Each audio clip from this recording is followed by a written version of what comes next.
Magnolio Podcast. Otra forma de escuchar.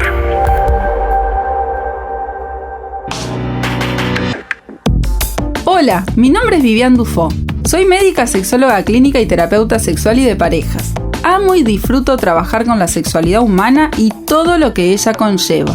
Por eso, en este ciclo de Sex on the Air o Sexo en el Aire, intentaré acercarnos a algunos de los temas más versátiles de la misma. Buscaremos respuestas a las interrogantes más frecuentes del comportamiento sexual humano, así como resolveremos aquellos mitos y tabúes que recorren de una generación a otra. Ojalá te ayude a vivir tu sexualidad de una forma libre, sana y placentera. Presenta Boutique Erótica. Elegí entre más de 3.000 productos. No dejes para mañana lo que te da placer hoy. Todo en www.boutiqueerotica.com.uy. 3, 2, 1, despegue. En este episodio nos meteremos en los rincones más inverosímiles de la historia de la sexualidad humana hasta nuestros tiempos. Intentaremos entender cómo hemos ganado o perdido en la vivencia de nuestra sexualidad a través del tiempo, las culturas y religiones.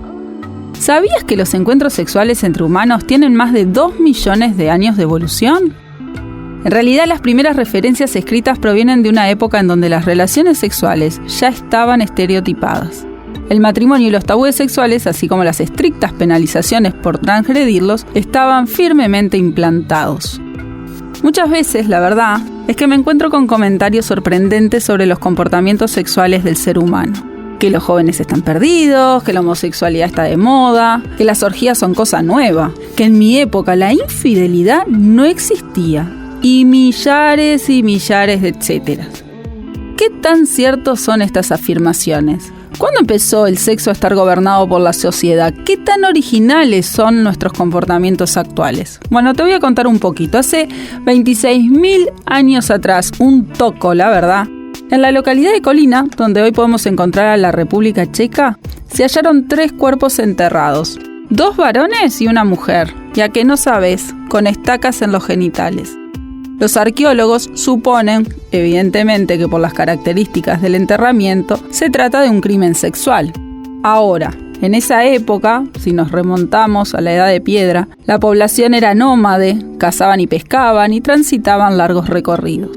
Existía tal igualdad social y sexual entre los sexos que las relaciones sexuales se practicaban en postura frontal, o sea, cara a cara, el misionero de hoy. Sin embargo, los científicos creen que la fidelidad no era uno de los valores sexuales de la época. Esta suposición se basa en el tamaño de los testículos del varón. Sí, escuchaste bien. Los mismos eran más grandes que el resto de los primates, lo cual evocaba que tenían que producir mucho esperma. ¿Sabes cuál era la razón? Que la mujer necesitaba copular con más de un varón durante su ciclo menstrual. Y así, el esperma de un varón tenía que competir con el esperma de otro para poder fertilizar el óvulo determinado. Y así comienza la llamada competencia del esperma.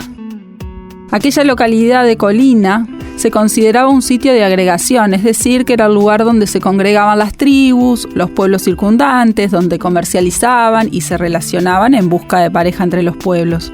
A medida que más pueblos se congregaban, más se desequilibraba la estabilidad social y sexual de cada uno en particular. Y es en esa época, atentos, hace 26.000 años atrás, cuando la mujer deja de ser un igual y comienza a considerarse un objeto sexual. Comienzan a regularse las relaciones sexuales entre varones y mujeres. Aparecen las primeras normas referidas al sexo. Las parejas eran socialmente reconocidas, pero si aparecía un intruso en la relación o la mujer era infiel, eran asesinados y mutilados para posteriormente realizar un enterramiento ritual, como aquel que encontraron hace tantos años. Un poquito más reciente, hace 8.000 años antes de Cristo, en la Edad de Hielo, las sociedades comenzaron a asentarse y se transformaron ya en agricultores y en domesticadores de animales. En la actual Turquía, aquella ciudad de Yataljoya fue la primera ciudad del mundo y en ella vivían aproximadamente 3.000 personas. Te voy a hacer una pintura de lo que era esa ciudad. No había calles, Las casas estaban pegaditas una al lado de la otra y las puertas se encontraban en el techo, que era por donde circulaban los ciudadanos, las personas. ¿Te podés imaginar eso? Era imperioso, evidentemente, regular la convivencia y, en consecuencia, la mujer pasa a ser un símbolo de fertilidad, lo cual no era, la verdad, un privilegio, y se convierte en una máquina de criar hijos y domesticar animales. Pierde su parcela de poder. Increíblemente, esta pérdida de poder se ve reflejado en la vivencia de la sexualidad, donde aquella postura sexual de cara a cara deja de ser la habitual y pasan a estar obligadas aquellas mujeres a colocarse en 4 patas, como los animales que domesticaban, lo que podríamos llamar la postura del perrito.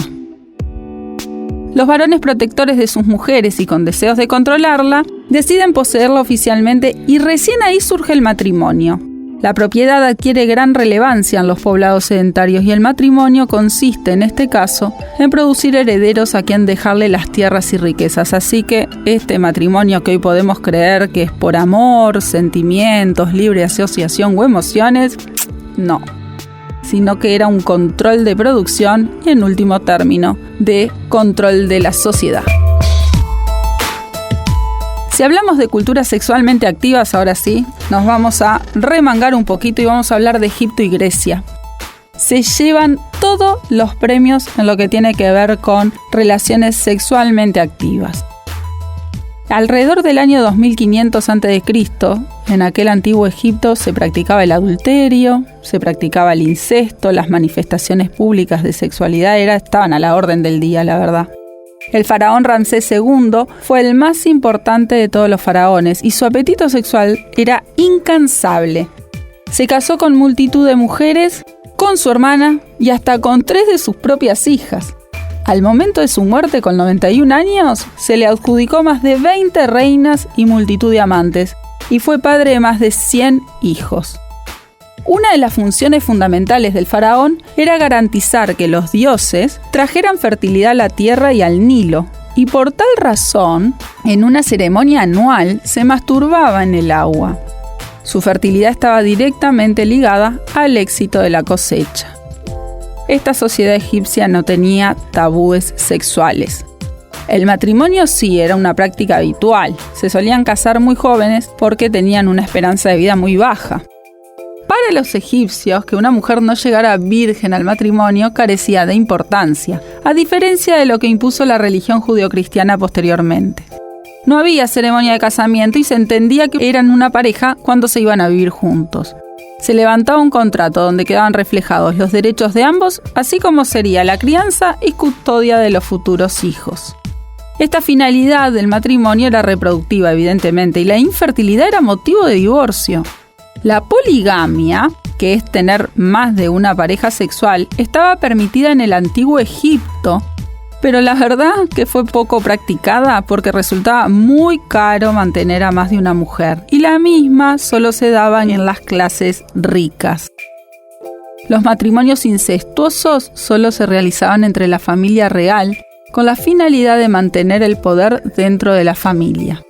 También es conocido el uso por los egipcios de remedios, ¿sabían?, contra los trastornos de la erección y el uso de estimulantes afrodisíacos. Les voy a decir una frase, en realidad es un texto del siglo III después de Cristo que decía: ¿cómo hacer que una mujer ame a su marido?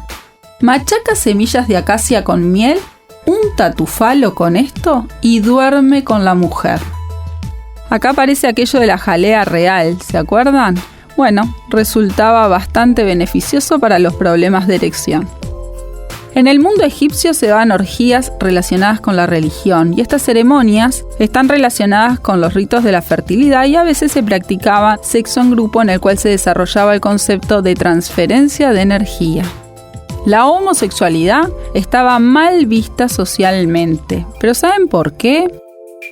No consideraban criticable moralmente la homosexualidad, sino consideraban que en unas relaciones sexuales donde había penetración anal, esto era un acto que convertía a uno de los participantes en dominante y el otro en sometido, lo que para los egipcios suponía un deshonor. Era vista entonces como un medio de agredir al contrario y ponerlo en una situación de inferioridad, consiguiendo el poder sobre el penetrado. En contrapartida, con tantas libertades, en Egipto no hay ningún indicio de lesbianismo. La prostitución era una actividad aceptada por la sociedad egipcia.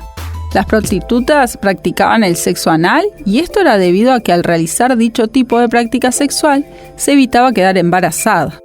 Existían las felatrices, sí, de felatio viene esa palabra, eran aquellas prostitutas especializadas en felaciones y se distinguían por el color rojo intenso de sus labios. Estos egipcios fueron los primeros en preocuparse por la higiene sexual a tal punto que legislaron el lavado de genitales pre- y post-acto sexual. Amaban la vida y los placeres.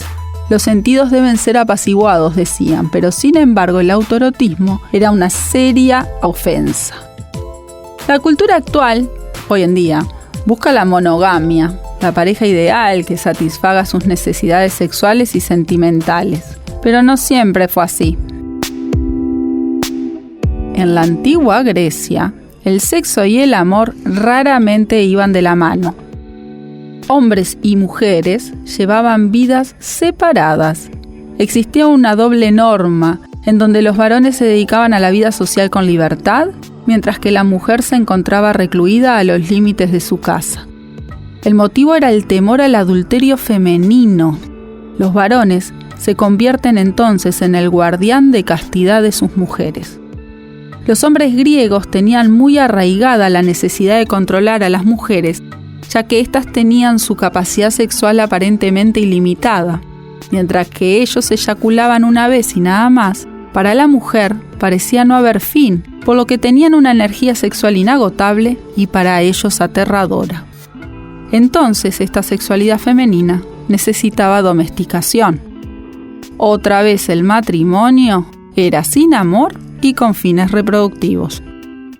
Atentos a esto, los hombres atenienses no esperaban ni amor ni amistad ni sexo placentero de sus mujeres.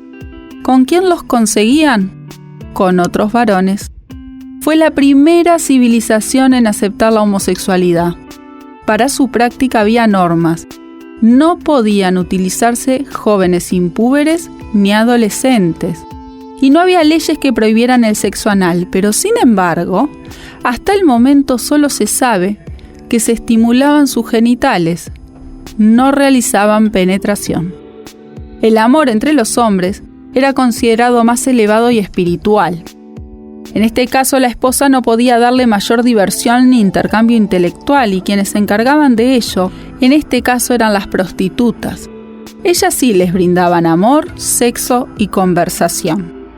Esta prostitución también era legal y los precios los fijaba el Estado. Es más, las prostitutas pagaban impuestos y se consideraban un entretenimiento público necesario. Pero no todas eran iguales. Existían clases de prostitutas, encontrándose en la cima las hetairas, mujeres cultas e inteligentes que llegaban a ser muy ricas, influyentes y poderosas. Poseían control sobre sus vidas y sobre las de sus clientes y fueron consideradas el real amor heterosexual.